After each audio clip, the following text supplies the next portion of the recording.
शहर के एक छोटे से अनाथालय में 12 साल का आरव रहता था। उसकी आंखों में हमेशा एक अजीब सी उदासी रहती थी। जब किसी त्योहार पर अपने माता पिता के साथ जाने वाले बच्चों को देखता तो आरव चुपचाप खिड़की के पास बैठ जाता। उसे अपनी माँ का चेहरा तक ठीक से याद नहीं था।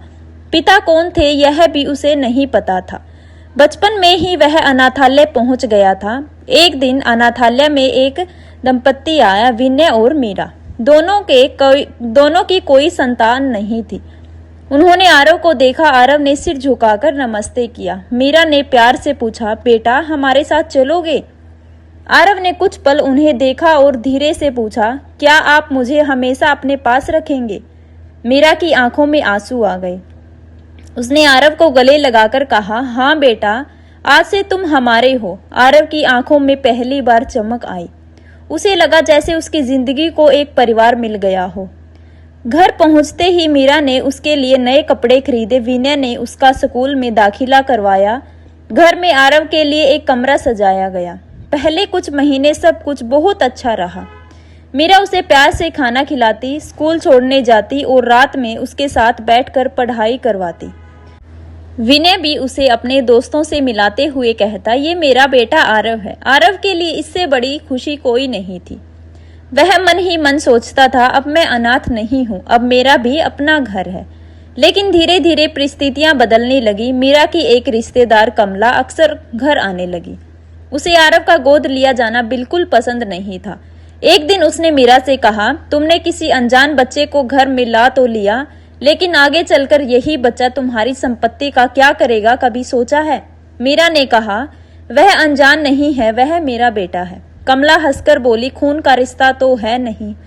बस यही बात धीरे धीरे मीरा के मन में घर करने लगी। कुछ समय बाद जब आरव ने छोटी सी गलती होती मीरा कह देती, आखिर तुम हो ही कौन? हमने तो तुम्हें एहसान करके घर में रखा है। आरव चुप हो जाता। एक दिन स्कूल से लौटते समय उसकी शर्ट पर मिट्टी लग गई।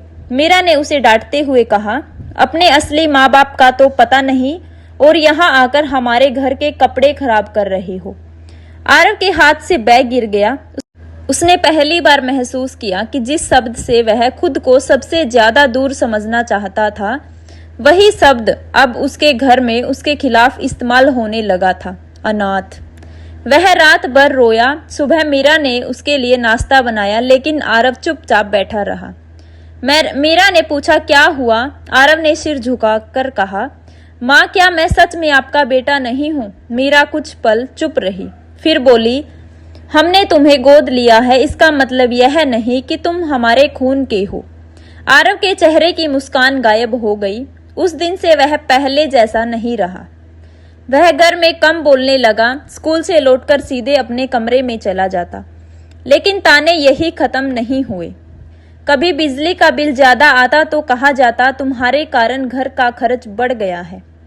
कभी आरव अपने लिए कोई छोटी चीज मांगता तो सुनना पड़ता, हमने तुम्हें अनाथालय से निकालकर घर दिया, अब और क्या चाहिए?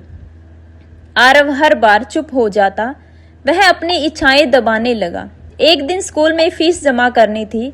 आरव ने विनय से पैसे मांगे। विनय ने बिना उसकी तरफ देखे कहा, इस महीने खर्च बहुत है, अगले महीने देखेंगे। आरव ने धीरे से कहा, लेकिन पापा, स्कूल से कहा है कि फीस नहीं जमा हुई तो नाम काट देंगे। मीरा तुरंत बोली, इतनी चिंता है तो अनाथालय वापस चले जाओ, वहां तो मुफ्त में सब मिलता था। यह सुनकर आरव पत्थर की तरह खड़ा रह गया। विनय ने मीरा की तरफ देखा, लेकिन कुछ नहीं कहा। उस रात आरव ने अपना छोटा सा बैग निकाला। उसने उसमें 2 जोड़ी कपड़े रखे और एक कागज पर लिखा, मैं आप लोगों पर बोझ नहीं बनना चाहता।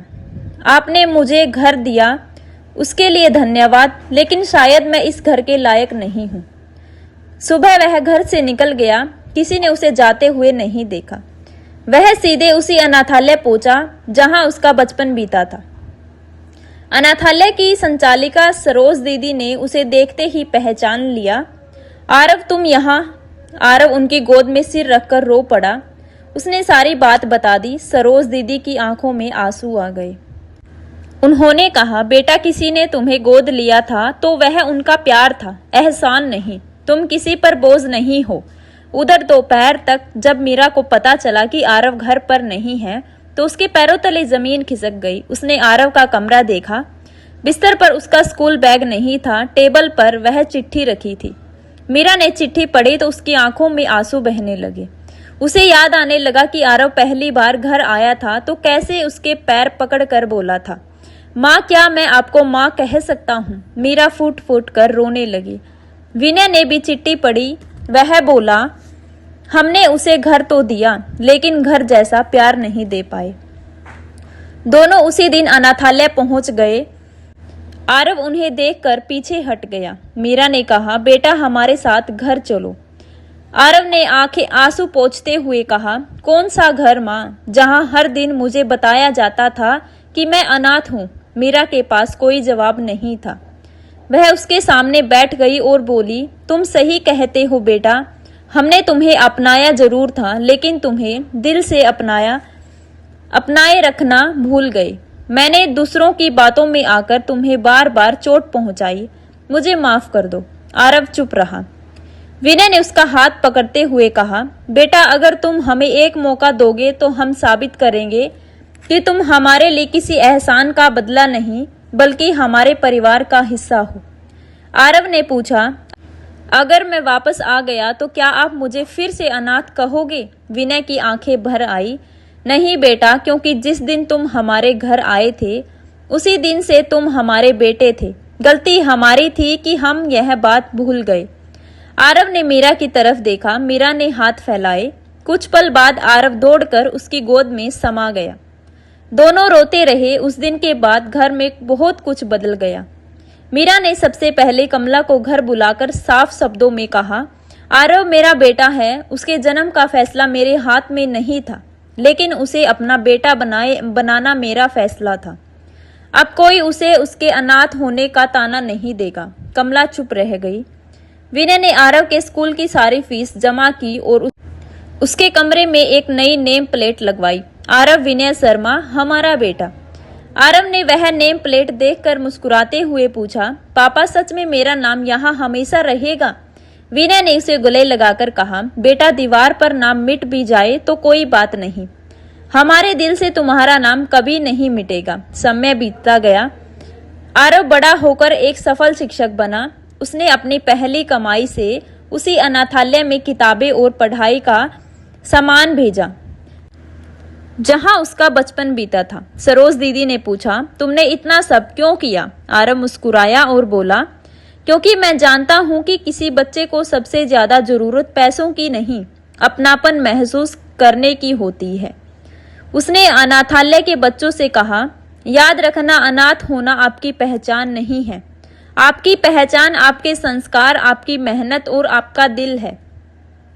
मीरा दूर खड़ी यह सब सुन रही थी। उसकी आंखों में आंसू थे लेकिन इस बार ये आंसू पछतावे के नहीं गर्व के थे।